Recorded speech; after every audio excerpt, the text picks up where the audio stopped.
Greetings and welcome to the January 30th edition of The Pulse. I'm Kate Regan. This week on The Pulse, we will check out a local business promoting a new vision in the workplace and also take a look at a Connecticut nonprofit advocating for the rights of incarcerated individuals. We have these stories and much more on this episode of The Pulse.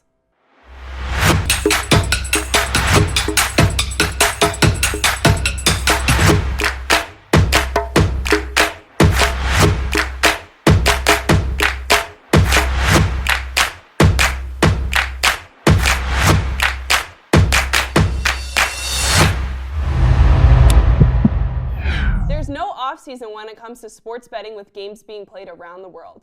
As online gambling continues to grow, the tap of a button makes electronic bets a whole lot simpler than wagering using cash.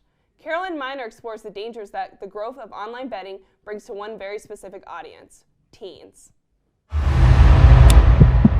Drugs, alcohol, and vaping may be what comes to your mind when you think of addiction, but one that might not come to mind as quickly: sports gambling. Sports betting has become a serious issue not only around the country, but especially in Connecticut, where it has been legalized since October of 2021. Paul Tarbachs, Director of Public Policy and Communications for the Connecticut Council on Problem Gambling, reveals a service that is combating this issue. We operate the state's 24/7 problem gambling helpline. And what that does is we have people available 24/7 through phone or chat, and you can speak to us and we can actually connect you to services. According to the CCPG helpline, there has been an uptick in younger callers, even some who are under the age of 21. In fact, 4% of these callers in CCPG's Region 4 are under the age of 21, showing the impact that illegal gambling has on teens. Although sports betting has made a huge impact on addiction, there are still ways you can play while making sure you do not go overboard, says sports bettor James Turini. The way I look at it is, whatever I've put in, I'm willing to lose all that money and not care, right? I need to have that money in and not care. So it shouldn't be enough money that it's like, oh shoot, there's my bill, or there's my groceries or anything like that. It has to be a really small amount of money. Here at Manchester High School, Pamela Phillips, along with about 25 students, make up the FACTS Club in order to raise awareness and connect students to resources it takes to combat addiction. We got $5,000 this year to put out a public service announcement and then find a way to get it out to the community. Through counseling and services like those held here at Ms. Phillips' office, there has been so much progress in our community and our state, but there's so much more to be done. If you or someone you know needs help with gambling, call the Connecticut Council on Problem Gambling hotline at 1-888-789-7777. From The Pulse, this has been Carolyn Miner reporting. The strides that are being made by the Connecticut Council on Problem Gambling are impactful when it comes to protecting our youth and combating gambling addiction.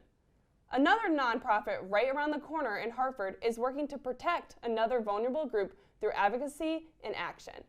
Dennis Flores discovers how the ACLU works to protect the rights of those serving criminal sentences in Connecticut's correctional system. The ACLU, a place of pride and collective work. This organization out of Hartford has worked together to be able to advocate for incarcerated people's rights. Not only have these people been able to speak up and make a great amount of change, but they have also been able to bring different kind of people together and stand up for what is right. Our goal is about liberation. Our goal is about freedom. Our goal is about people speaking truth to power, speaking their truth to power. Our goal is about giving people access to not only the legislative process, but the community resources and to actually some of their inner strength. Anderson Curtis and Gus Mark Hamilton, company leaders, have been able to spread the word about many issues that many people in the community deal with on a day-to-day basis. As previously incarcerated individuals, they have been able to make a change on more people than just the community. Somebody that's been directly impacted myself. I've also spent time inside our state's prison and jails, and knowing the struggles that those people have had, the circumstances that they've had to overcome, continues to inspire me, and that's why I do this work today. These people have taken their struggles and turned them into action by starting protests, changing bills, speaking up, and changing people's opinions about them and what they truly believe is right. Hoping to get 3 bills passed this year, meaning we'll support those bills, we'll testify in support of those bills, we'll lobby legislators, we'll do advocacy for those bills this year, and we're hoping to get them passed by the end of the year. For many, this has been able to take one step towards the future and show that what has happened to you does not define you, but can make you stronger. The connectivity to not only the community, but to the people in the building, to make it a reality, and to really make it something that folks can understand is really important. And for me, to see that work being done at such a high level, the work that they do, not just, again, in this building, but the community building that they do is very important to me to see. These remarkable people in these offices right here have been able to open their hearts and minds to make a difference in the community. As their story has already started to make an impact, yours can too. The ACLU has made progress and change within our community. From Manchester, this has been Dennis Flores reporting. Whether it is a push for necessary change in our criminal justice or something more personable, change is inevitable. Paige Aiken connects here with the Facts Club at Manchester High School to see the change process in action right here with a push to end tobacco use. Tobacco and nicotine usage. A common problem we see in teens all across the world today has had a large impact on young adults and children across America, but specifically has started to make a difference right here in Connecticut schools. Facts Club stands for Fighting Against Common Teen Substances, and we do a lot of projects that help like substance abuse. This group right out of Manchester High School called Facts is a student-led group to help teens all around Connecticut learn about what tobacco and nicotine usage can do to their bodies. As many kids have struggled to be able to find the right resources for them, one teacher has seen what kind of a difference tobacco has left on students. The earlier somebody starts using tobacco of any sort, the more likely they are to get addicted to it because the brain is still developing.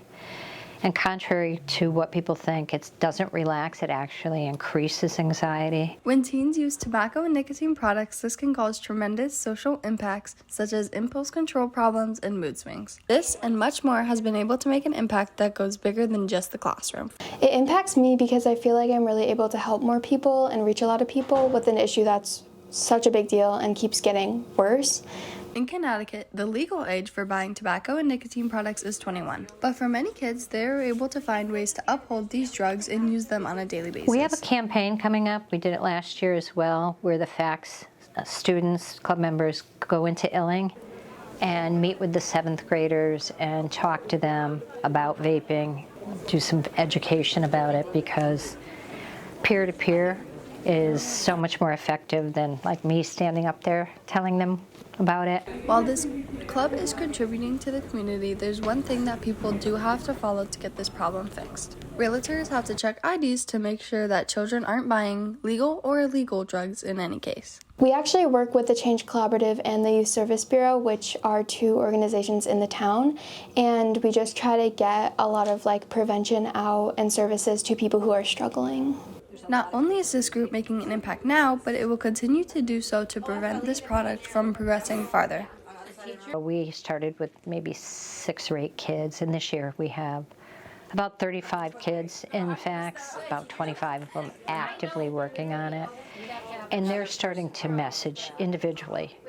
You know, they're putting messages out to their peers, their friends on social media, being that person that says, you know, really, one pill can kill you. While drugs have taken a toll on students and their performance, the Facts Club is making sure to be able to communicate the importance of staying drug-free. To learn more, you can check out www.addicted.org/prevention to learn more.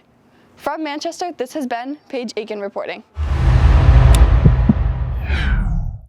MHS is very lucky to have the Facts Club educating our community on the importance of substance abuse issues. Education can and should be deeply meaningful and personal. Jeremy Zalora discovers how MHS manufacturing program is helping students open doors to new, hands-on, and cutting-edge career paths. With so much talk about going to college, it often seems like other post-secondary career options get lost. Today, there are many different trade skills that can be learned and provide well-paying jobs without having to go into debt. Created a few years ago was a new manufacturing program at Manchester High School. So about 5 or 6 years ago, we didn't really have a formalized manufacturing program. We had a lot of technical education courses that delved into those topics that manufacturers value.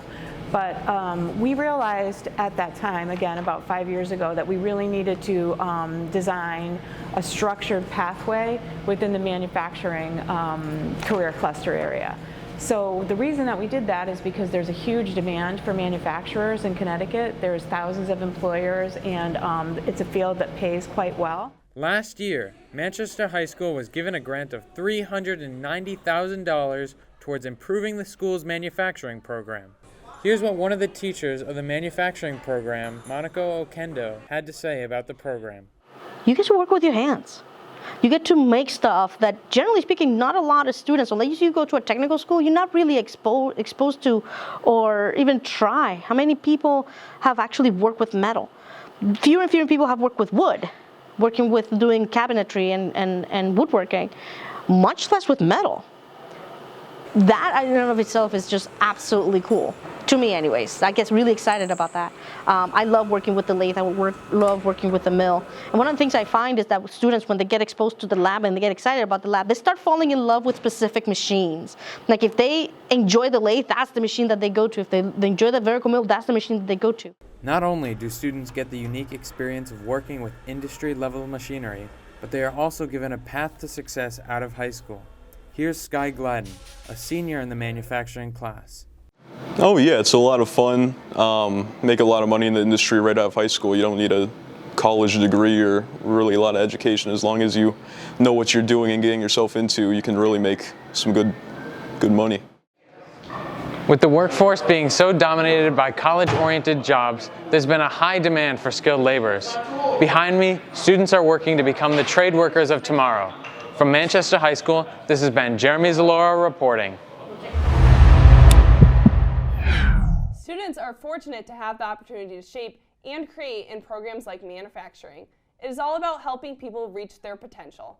Our own Summer Garrepy travels to Beans & Company, a cafe in Avon, Connecticut that is helping to shatter the stigma around having intellectually disabled people in the workforce.